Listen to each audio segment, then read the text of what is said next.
ለአብይ ምርጫ ስንል አጠቃላይ ምርጫ ምንድን ነው? ከዚህ በፊት ባደረገው ምናልባት የተለያዩ ጉዳዮች ሊሆኑ ይችላሉ። ለሱ ግን ሁሉ ነገር መሳሪያ ነው። በሀገራችን ላይ ማንኛውም ነገር ፖለቲካንና የመንግስትን አውድ በሚመለከት ሁሉ ነገር ለሱ መሳሪያ ነው። የመንግስት ተቋማት መሳሪያ ናቸው። አንዲት የሚፈልገው ነገር አለ። እኔ በበኩሌ ህልም ማንም ሰው ማለም ይችላል። የህፃናት ቅዠት ግን አለ። ይሄ ኢንፈንታይል ዲስኦርደር ብሎታል ለኒን ድሮ። የህፃናት በልጅነት ጊዜ የምትመኘው ነገር አለ፣ ስታድግ የምትተው እንትን ታውቃለህ። ሌሎችም ሰዎች ልጅ በነበራቸው ጊዜ የምትፈልጉትና ዛሬ የሆናችሁት አንድ አይደለም። ለምን? እያደግ ስትሄድ ምኞት ሁሉ ሊሳካ እንደማይችል እየተረዳ ትመጣለህ። የኢትዮጵያ የብልጽግና የኢትዮጵያ መሪ ለመሆን በጠዋት የተነገረው ነገር አለ፣ አላደገም ከዛ ውስጥ እሱ። ስለዚህ ሁሉ ነገር እሱን ንጉስ፣ ያ የጨቅላነት ህልሙ አንዴ ካገኘው እሱን ለማቆየት ብቻ ነው እንጂ የሚጠቀመው ሌላ ነገር ምንም የለውም። የኢትዮጵያ መንግስት ተቋማት፣ ፓርቲው፣ ግለሰቦቹ ሁሉ እሱን እንደ ንጉስነት የሚጠቀምበት ነው። ያ ባይሆንማ የሚሰራበትን ቢሮ ማሳመር ለምን የመጀመሪያ ጉዳይ አድርጎ ተያያዘው? የሚሰራበትን ግቢ፣ ያንን 4 ኪሎ ያለውን ግቢ በሁለት አጥር መሸፈን ለምን አስፈለገው? የሚኖርበትን ቤት ግቢ የአፄ ምኒልክ ታላቁ ቤተመንግስት የሚባለውን እሱን ማሳደስ ለምን አስፈለገው? ሁሉ ነገር አንድ ጉዳይ መሆን አለበት፣ መሳሪያ መሆን አለበት። የእሱን የንጉስነት ህልም በህፃንነት ያሰበውን ከዛ አድጎ ሊወጣ ያልቻለውን የመንጨረቅ ህልሙን ነው መስራት ያለበት። ያንን ነው ማገዝ ያለበት። ለዛ ነው መሳሪያ መሆን ያለበት። ያ ባይሆንማ አዲስ አበባ ቀደማ 4 ኪሎ አካባቢ ያለውን ማጽዳት ለምን አስፈለገ? መጀመሪያ አሁን የኢኮኖሚ እድገታችንን ስታዩ በሽታ ታውቃላችሁ አይደለም ያለው። አዲስ አበባ አካባቢ ቆሻሻ የለም እና ኢኮኖሚ ማደጉን በሽታ ታውቃለህ።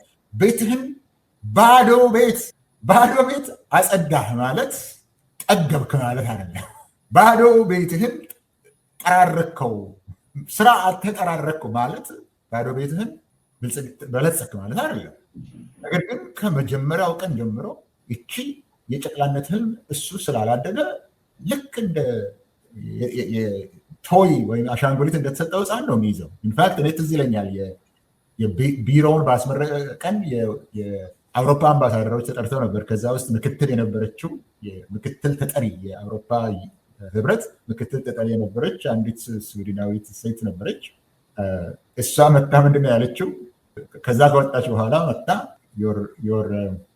እዛ ሄደን ነው የመጣ ነው ቪዲዮ ምናምን እየከፈተ ቴሌቪዥን እያከፈተ ሲያሳያቸው ነው የነበረው እና your prime minister is like a baby with a new toy ነው ያለች እና አላደገም ነው የምልህ። ሰው ያቺ ህልም አለች፣ ቋሚ ህልም። ከዚህ አያድግም፣ እሱ ምንጊዜም አያድግም። ስለዚህ የኢትዮጵያ መንግስትም የኢትዮጵያ መንግስት ተቋማትም የኢትዮጵያ መንግስት በግብር የሚሰበሰበው በመዋጮ የሚወጣው ሁሉ ነገር ለሱ መሳሪያ ነው። ይችን ነገር ለማሳከት ካላደገበት ህልም፣ የጨቅላነት ህልም፣ ከዛም ለማደግ የማይችልበት ህልም፣ ከዛ ለመውጣት ስለማይችል፣ ከዛ ለማደግ ስለማይችል ያችን ነው የሚጠብቀው። ለዛ ነው ሁሉ ነገር መሳሪያ የሚሆነው። ይህንን ሕዝቅኤል ሰውየውን ስለማይወደው ነው ይሄንን የሚለው ብላችሁ አትበሉ። ማስረጃ እየሰጠኋችሁ ነው። በማስረጃ ነው የምናገረው ያለው። የኢትዮጵያ መንግስት ፋይናንስ ቢሮ በደረሰኝ ነው፣ በሞዴል ነው ተቆርጦ የሚወጣው። የመንግስት ገንዘብ ያለ ደረሰኝ አይወጣም። የመንግስትን ገንዘብ አትጠይቁኝም ብሎ ለፓርላማ የሚናገር የመንግስት መሪ ነው ያለው። የእያንዳንዱን ሰው ባለ ንብረት የሚባለውን ገበታ ለሸገር፣ ገበታ ለሀገር፣ ገበታ ለምንድናምንት ለምንጥስየው እያለ እያራቆታቸው ነው። ያ ሁሉ የሚጠቅመው እሱን ነው መሆን ያለበት። አሁን አንተ በአንድ ጊዜ ስትናገር ነው የነበረው ስለ ኦቪድ አይደለም። ኢንዱስትሪ በሙሉ በኢትዮጵያ ውስጥ ያሉት ኢንዱስትሪ በእርሻ፣ በኮንስትራክሽን፣ በሰርቪስ፣ በኢንፍራስትራክቸር፣ በባንኪንግ፣ በፈለከው ሁሉ ውስጥ እሱ ነው የገባው። ለምን? ያ እሱን ነው ማገልገል ያለበት። ሀገሪቱ፣ ህዝቧ፣ ተቋማቱ፣ ህጉ በሙሉ እሱን ነው ማገልገል ያለበት። ምርጫ ምንድን ነው አይደል ያልከው? ምርጫ መጀመሪያ ያንን ስልጣን በምን አድርጌ አጠነክረዋለሁ ነው። የሚመጣው ደግሞ ምርጫ የሚደረግ ከሆነ የሚቀጥለው ምርጫ ደግሞ ያንኑ ለማጠናከር ነው መሆን ያለበት። ሌላ ነገር የለውም። እሱ ምርጫም መሳሪያ ነው። ያንን የጨቅላነትን ህልም ለማቆየት ለማስቀጠል የሚጠቀምበት ምርጫ ይሄ ነው። ገና ከመጀመሪያው ምርጫ ለማድረግ አልፈለገም እሱ። ምንድነው ደግሞ ለኢትዮጵያ ምርጫ ምንድነው ደግሞ ነው ያለው አይደለም። ስለዚህ ምርጫ የሚያደርገው እኮ ለምርጫ አይደለም፣ ህዝቡ እንዲመርጥ አይደለም። ምርጫ የለም። አሁን ከሱ ውስጥ እሱን እንድትመርጥ ነው። ከብልጽግና ውስጥ ብልጽግና እንድትመርጥ ነው። ሌላ ምን ጉዳይ አለው? ስለዚህ ምርጫ ለአብይ ምንድነው ነው አይደለ ያልከኝ? ምርጫ ለአብይ መሳሪያ ነው፣ ሌላ ጉዳይ አለው። አሁን ይሄ ያው ከዚህ በፊትም የተደረገው ምርጫ ቀደም ሲልም 2021 ነው፣ በ2021 ነው የተደረገው መሰለኝ። በ20 መደረግ ያለበት ለኢትዮጵያ ሽግግር ያስፈልጋል። ኢትዮጵያ ህዝብ የተሳተፈበት ስልጣን ያልተማከለበት የማይማከልበት ህዝብ ከአካባቢው ጀምሮ ውሳኔ እየሰጠበት የሚሄድበት ምርጫ ከሌላት በስተቀር ኢትዮጵያ አትኖርም። ምርጫ ለኢትዮጵያ አሁን ያን ጊዜም ቢሆን አሁንም የመሸጋገሪያ ምልክት ነው። ያ ምርጫ ደግሞ ነፃ፣ ተአማኒ፣ ፍትሃዊ እና ውድድር ያለበት መሆን አለበት።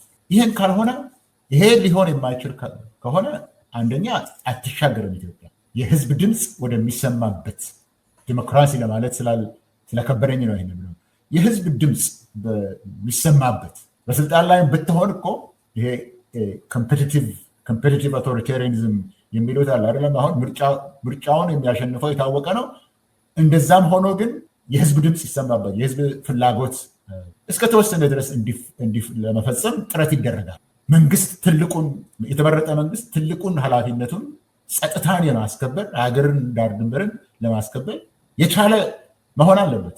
ከዛ በኋላ እሱም ከማታደርግ ከሆነ የመብት የምትላቸው ጉዳዮች የመናገር ምናምን የምትለው የመብት ጥያቄዎች አሉ የሚባሉት ዋጋ የላቸውም። ስለዚህ ኢትዮጵያ እንድትሸጋገር ያስፈልጋል።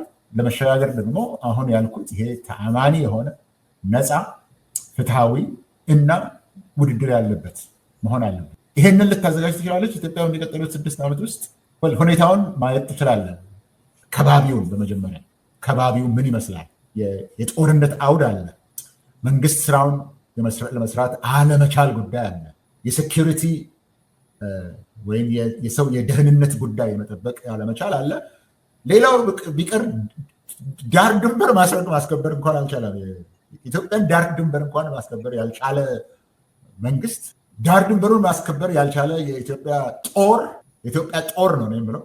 የኢትዮጵያ ጦር አሁን ደግሞ ሌላ ሀገርን ወርሬ ወደ ማስመልስልሃለሁ ይላል። ለምን ደቡብ ሱዳን የወሰደበትን ወረዳ አታስመልስም? ለምን ሱዳን ለራሱም የሌለው ሱዳን የወሰደብህን አታስመልስም? ለምን ኤርትራ የወሰደብህን አታስመልስም? ለምን ዳር ድንበሩን አታስከብርም መጀመሪያ? ስለዚህ ይሄንን የምለው ለምንድን ነው?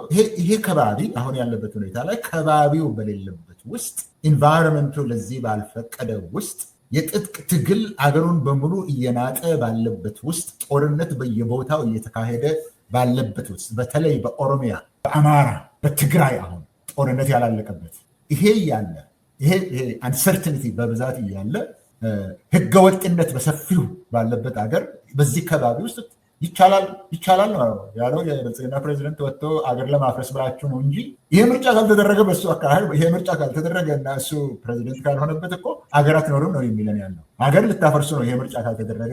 ምንድን ነው የሚለወጠው? አንተው ነው የምትሆነው። የሚለወጥ ነገር የለም። ኢትዮጵያ አትሻገርም። በኢትዮጵያ ውስጥ የፖለቲካ ለውጥ የለም። ተጠያቂነት አይኖርም። ህዝብ በሰላም ወጥቶ መግባት አይችልም። እንደዚህ አይነት ምንድነው የግጭትና የግጭት አውድ ባለበት የቅድት ከባቢ ባለበት መንግስት ስራውን መስራት ባቃተው ከላይ ጀምሮ እስከ ዞን ድረስ ከመካከል ጀምሮ እስከ ዳር ድረስ ከባቢው ለጦርነት ለዚያ አያመችም። ሌላ ነገር ደግሞ አለ። ከባቢውን በሚመለከት ኢትዮጵያ የዲሞክራሲ ጥያቄ ህዝብ የሚሰማበት ድምፁ የሚሰማበት መንግስት እንዲኖረው ለ50 ዓመት ነው ትግል የተደረገው። ለ50 ዓመት ምርጫዎች በተለያየ መንገድ በኢትዮጵያ ውስጥ ተካሂደዋል። ይሄ ትግል የዲሞክራሲ ትግል ወይም የህዝብ ድምፅ ተሰሚነት ያለበት መንግስት እንዲቋቋም ተደርጓል። ምክንያቱም እነዚህ 3 ትልልቆቹ የኢኮኖሚ ፍትህ ጥያቄ፣ በመሬትን ጥያቄ በሚመለከት፣ የባህልና የማንነት ጥያቄ፣ ብሔረሰቦችን ጉዳይ በሚመለከት፣ የዲሞክራሲ ጥያቄ እነዚህ ናቸው። የትልቁ የኢትዮጵያ ህዝቦች ጥያቄ ሆነው የኖሩት እነዚህ ናቸው። 3ቱም አልተመለሱም። በተለይ ግን ይሄኛው የዲሞክራሲ ጥያቄ በዚህ በምርጫ ያልቃል፣ በሽግግር ያልፋል ተብሎ የነበረው አሁን እሱም ከሽፏል። የተኮላሸ ሆኗል። ስለዚህ ኢትዮጵያ ህዝብ ራሱ ምርጫ የኢትዮጵያ ዜጋ ምርጫ ለውጥን ያመጣልኛል ብሎ የሚያምንበት ደረጃ ላይ ስለሌለ የምርጫ ፍላጎት የለውም። አፕቲ አለ በኢትዮጵያ ውስጥ። እነዛ መንግስት አሟላኋቸው የሚለው ነገር ላይ እንኳን ቢኖር ያ ከባቢ ምርጫ የሚደረግበት ከባቢ አይደለም። የህዝብ ፍላጎት በፍጹም በውስጡ ውስጥ ስለሌለ ነው። ይሄ እንግዲህ ቅድም ያልኳቸው ፍሪ ፌር ኮምፔቲቲቭ ኤንድ ክሬዲብል ኤሌክሽንስ የሚሉት አሉ። ለዛ በ2021 አልተሻለም። ያን ጊዜ ካልተላለፈ በስተቀር ኮቪድ ከብሎት ካልተላለፈ በዛ ምክንያት ምርጫ አላሳለፍም አላቸው የትግራይ ቲፒኤልኤፍ ሰዎች ብሎ ጦርነት የተደረገበት መንግስት አሁን ደግሞ ምርጫ አይተላለፍም ከባቢው ትክክል አይደለም የምትሉት አገር ልታፈርሱት ነው ብሎ ይነግረናል። ይህንንም እንቀበላለን ማለት ነው። ይህንን ሲያወራም እንቀበላለን ማለት ነው። ከባቢው እንግዲህ ነፃ አይደለም የምትልበት ጊዜ አንዱ ከባቢ ይሄ ነው። ሁለተኛ ይሄ የሚዲያ ነፃነት ያልከው የፓርቲ የምዝገባ ነፃነት ስትለው ያለው ፍትሃዊነት ደግሞ የሚመለከት የምርጫ ቦርድ የምትለው ሁሉ ለዛ የሚፈቅድ ጊዜ አይደለም። ከሁሉ በላይ አንድ ነገር ልበል፣ ውጤቱ ምንድን ነው? ምርጫ ውጤቱ ምንድን ነው? አሁን ያለውን በየትም ሀገር ምርጫ ብታደርገው ውጤቱን ተማምነህ ነው። ለውጥ ስታመጣ የመንግስት ለውጥ ስታደርግ ወይም በስልጣን ላይ ያለውን የምታቆየው የምንሄድበት መንገድ ትክክል ነው፣ በዚሁ እንቀጥል ካልክ በስልጣን ላይ ያለውን በስልጣን ላይ ታቆየዋለህ። ትክክለኛ መንገድ አይደለም ስትል ደግሞ ሌላ ትመርጣለህ። አሁን ያ ምርጫ የለም በኢትዮጵያ ውስጥ። ውጤቱ ምንድን ነው? አሁን የብልጽግና ፓርቲ መሪ እኮ እና የብልጽግና ፓርቲ ያለፈው ጊዜ ከተመረጠ በኋላ እስካሁን ድረስ ጦርነት ነው ያካሄደው። በዚህም ምክንያት የጦር ወንጀል የፈጸመ፣ በሰብአዊነት ላይ ወንጀል የፈጸመ፣ የብሔር ፍጅትን የፈጸመ፣ የብሔር ማንጻትን ስራ የከወነ፣ እንደዚሁም ደግሞ የአትሮሲቲ ክራይምስ የሚባሉትን በየቦታው የፈጸመ፣ አሁን ዝርዝሩ ውስጥ ለመሄድ ጊዜ ያልፍብኛል። ያንን መንግስት ነው ያንን የፈጸመ። ያን ተመረጠ የሚባለው 2021 የተመረጠ መንገድ ከዛ በኋላ ይህንን የፈጸመ ነው። ይህንን በኢትዮጵያ ህዝብ ላይ የፈጸመ ነው። ያን መንግስት ለማጽናት ነው። ይሄ ውጤቱ ይሄ ነው። ስለዚህ ከባቢውም የለም፣ ተቋማቱም የሉም፣ ጊዜውም የለም። እንዲያውም አንዳንድ ፓርቲዎች በምርጫው ለመሳተፍ እንኳን የማይችሉበት ነገር ግን በህዝብ ዘንድ ተቀባይነት ያላቸው በምርጫው እንኳን ለመሳተፍ የማይችሉ ፓርቲዎች ያሉበት ስለሆነ ውጤቱ ተፈላጊ አይደለም። ከባቢው አይፈቅድም፣ ተቋማቱ የሉም። ስለዚህ ምን ሊያመጣ እንደሚችል ካሁኑ የታወቀ ነው እና እሱ የሚፈልገው ምርጫ ነው የሚሆንለት።